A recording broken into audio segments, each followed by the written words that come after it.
Well, we're now joined via Skype by leadership expert Dr. Mazwe Majola to help us unpack perhaps some of the thinking that the President would have had to go through in coming to this decision. Thanks so much indeed for joining us, Dr. Majola. Always a pleasure to talk to you. Let's begin by asking your thoughts and whether you agree with President Ramaphosa's decision to place the Communications Minister on special leave. Good day, Peter and the viewers. Indeed, we must commend the President for such a decision that he has taken, and also welcome the apology from the Minister of Minister Stella, Ndabeni-Abrahams. But unfortunately, for a person of her stature and a person of her rank, the sanction is not enough, it's not adequate. I don't think it's commensurate with the deed.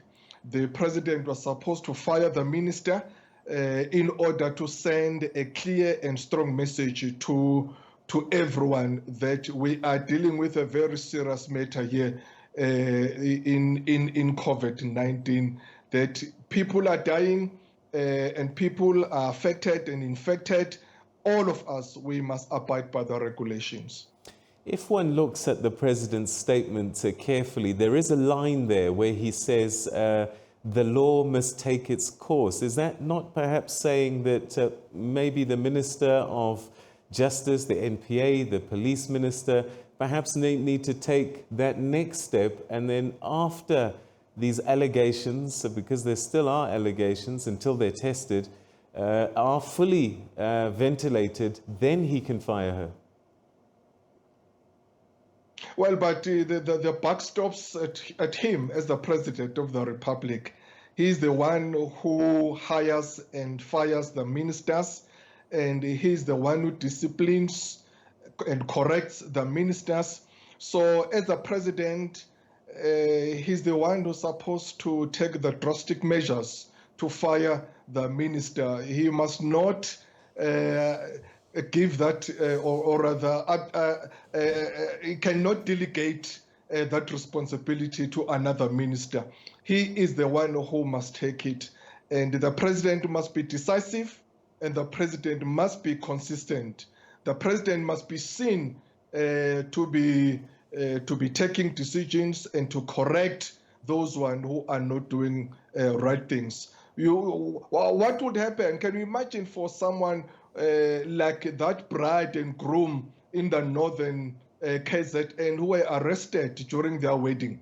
What about that young gentleman who was going to visit his girlfriend in Randburg who was arrested? So we need to set an example. Leadership, it's about exemplary, and people will respect the President if he takes decisive actions. Do you think that the minister perhaps should have taken that burden away from him and resigned herself? Yeah, definitely. I've been saying that if we had leaders who respect people, and leaders who are accountable, and leaders who are credible, the minister would have resigned, not even waiting for the President to fire her. So unfortunately, because of the lack and dearth of accountability, that is why you will find people and leaders who will just be casual about certain things because of that lack of consequence management. However, at least the President has sent some kind of message, but it's not enough. He should have been stronger than what he has done. This is just a slap on the wrist. All right. Many people have been praising his leadership during this crisis so far. Do you think that this episode might take away something from that leadership?